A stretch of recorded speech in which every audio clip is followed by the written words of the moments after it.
지난 하루도 평안하셨습니까? 우리가 이렇게 말씀으로 서로 만나고 서로 은혜 나눌 수 있어서 감사합니다. 오늘도 주님께서 우리에게는 참 좋은 날을 주셨습니다. 참 좋으신 주님께서 동행하시는 귀한 한 날 삼으시기를 축복합니다. 기도하고 시작하겠습니다. 우리 아버지 하나님께서 온 세계를 다스리는 줄로 믿습니다. 그런데 그 하나님이 우리 아버지 되시니 또한 감사합니다. 주님, 오늘 하루를 사는 동안에 우리가 혼자 있게 하지 마시고 주님이 처음부터 끝까지 동행하여 주시옵소서. 우리의 생각할 때 주님과 같이 하게 하여 주시고, 우리가 말할 때 예수님 닮은 말하게 하여 주시고, 우리가 손과 발로 수고할 때도 주님께서 능력을 더하여 주시옵소서. 주님, 우리 중에는 오늘도 중요한 결정을 내려야 하고 오래도록 가지고 있는 고민이 있는 사람들이 있습니다. 하늘의 지혜를 더하여 주시고 하나님의 평안을 더하여 주셔서 그 일을 만나고 생각하고 결정할 때마다 후회할 것이 없는 하나님의 인도하심 한가운데를 걸어가는 우리가 되게 하여 주시옵소서. 특별히 우리 가운데 예수 믿기를 기다리며 눈물로 기도하는 가족들이 있습니다. 주님, 하나님께서 그 마음속에 복음의 씨앗을 심어주시고 자라나게 하여 주시옵소서. 우리가 복음을 전하는 자 되게 하시고 복음으로 사는 모습을 보여주는 자 되게 하시고 사랑을 실천하게 하여 주셔서 온 가족이 한 믿음, 한 소망으로 살아가는 그런 우리가 될 수 있도록 축복하시고 함께하여 주시옵소서.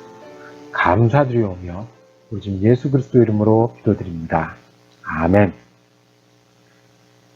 오늘 우리가 함께 읽으실 성경 한 장은 신약성경 고린도후서 7장 말씀입니다.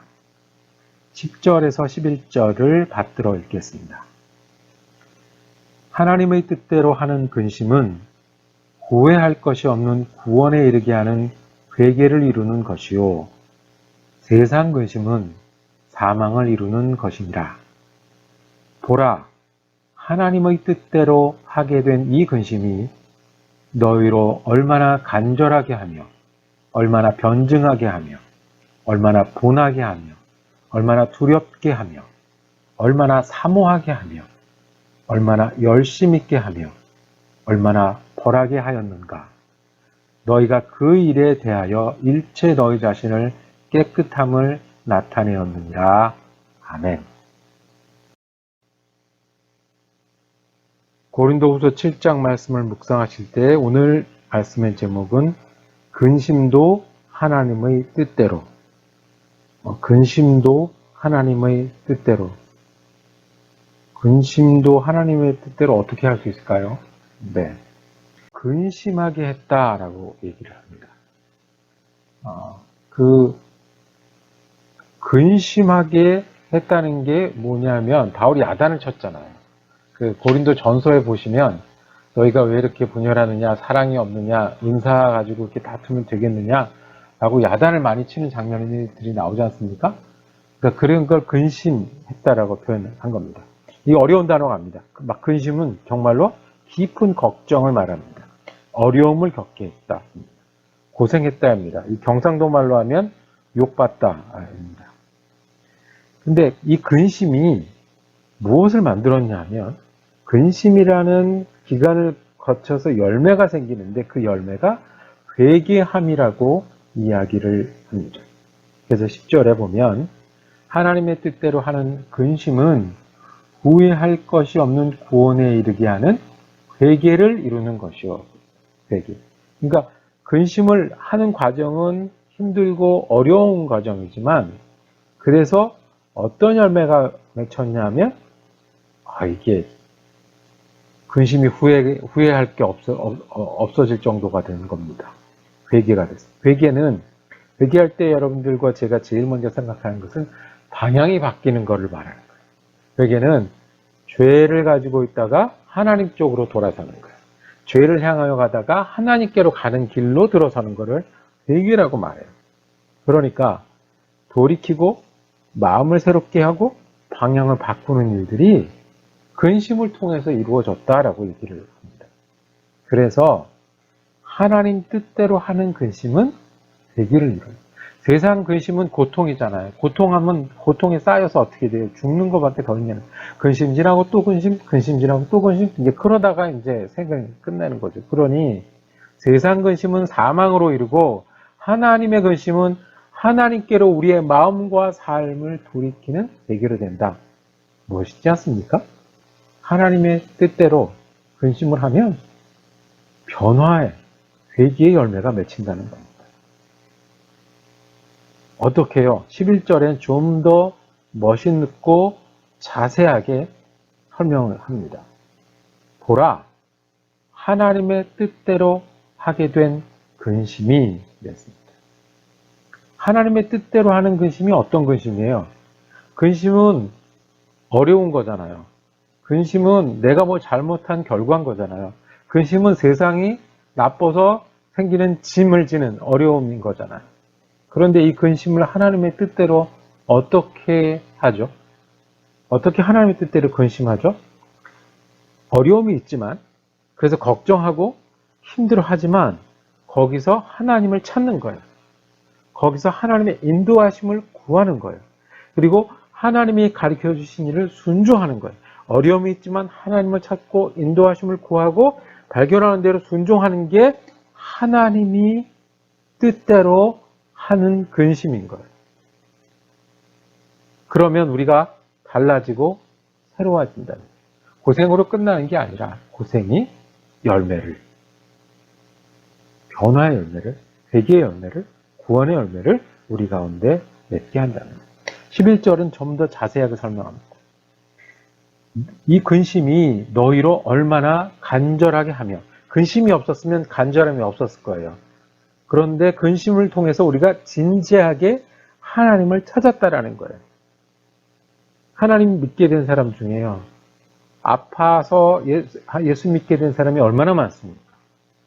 속상한 일을 당하고 나서 예수 믿게 된 사람이 얼마나 많습니까? 망하고 배신당하고 억울한 가운데, 절망한 가운데 예수 믿는 사람이 얼마나 많습니까? 이게 그 얘기입니다. 근심하다가 너희가 얼마나 하나님 앞에 간절하게 되며, 얼마나 변증하게 하며, 그전에는 그냥 지냈는데 옳은 게 어떤 거고 틀린 게 어떤 것인지 변증, 가려내고 옳은 것을 선택하게 하는 그런 일들이 근심하지 않으면 안 됐는데 됐다는 거예요. 근심은 좋은 겁니까? 아닙니다. 힘든 겁니다. 어려운 겁니다. 그런데 근심을 하나님 뜻대로 하면 옳고 그른 게 보이더라는 거예요. 얼마나 분하게 하며, 이 분하게 하는 것은 이 잘못된 거, 악한 것에 대해 분한 거예요. 뭐냐면 잘못된 것을 알고 있지만 그냥 지냈다고요. 그냥 좋은 거라고 생각했다고요. 그냥 알면서 모르면서 넘어갔대요. 그런데 근심을 하고 어려움을 당하면서 그것에 대해서 지적하고 돌이키고 문제를 바꾸고 얼마나 분하게 하며, 그냥 지냈을 땐 몰랐는데 어려움을 겪으니까 그 억울하게 사람들이 죽어나가고 보니까 그동안 흑인의 생명은 소중하게 여기지 못했다는 거. 그래서 막 분한 게 일어나잖아요. 이런 거죠. 얼마나 두렵게 하며, 얼마나 사모하게 하며. 두려운 거는 뭘 두려운 거예요? 그냥 교만했던 사람이 하나님을 두려워하게 된 거예요. 어려움을 겪고. 사모하게 하며, 마음이 없었고 관심이 없었다가 하나님과 하나님 뜻을 사모하게 하는, 열심 있게 하며, 게을렀던 사람들이 이 일을 통해서 열심을 내게 하는, 얼마나 벌하게 하였는가, 벌도 받게 되는. 이게 그냥 이렇게 지나가는 게 아니라, 하나님 앞에서 내가 잘못하면 이런 결과가 있는 거구나, 벌하게 하며. 다시 한번 볼까요? 너희를 얼마나 간절하게 하며, 얼마나 변증하게 하며, 얼마나 분하게 하며, 얼마나 두렵게 하며, 얼마나 사모하게 하며, 얼마나 열심히 있게 하며, 얼마나 벌하게 하였는가. 근심은 어려운 거고 힘든 거지만 거기서 하나님을 찾고 하나님을 구하고 하나님께 순종하면 이 일이 내 거가 돼서, 결론적으로 마지막에 이렇게 말씀합니다. 일체 너희 자신을 깨끗함을 나타내는 너희가 깨끗하지 못했는데 어떤 사람이 됐다고요? 깨끗한 사람이 되었다는 거예요. 믿음이 없던 사람이 믿음이 더 강해졌다는 거예요. 하나님이 향하지 못했던 사람이 더 향해졌다는 거예요. 필요 없는 것들을 가지고 있던 사람들이 날씬해졌다는 거예요. 이게 하나님 뜻대로 하는 근심인 겁니다.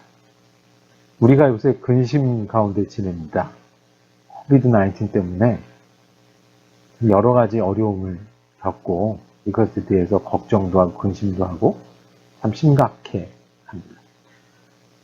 하나님의 뜻대로 근심을 어떻게 할까요? 코비드-19을 맞이할 때는 어떻게 하겠습니까? 하나님의 뜻대로는 하나님이 일단 우리에게 버티고 건강하게 지내기를 원하신다는 것을 우리가 알아요. 그러니까 내가 아픈 게 나쁜 거고 위험한 게 나쁜 거 아는 것뿐만 아니라 하나님도 그것을 원하시고 하나님이 우리와 함께 하신다는 것을 아는 거예요. 근심이 없었으면 그냥 지냈을 우리가 하나님이 우리의 건강과 안전과 동행을 다시 한번 봐요.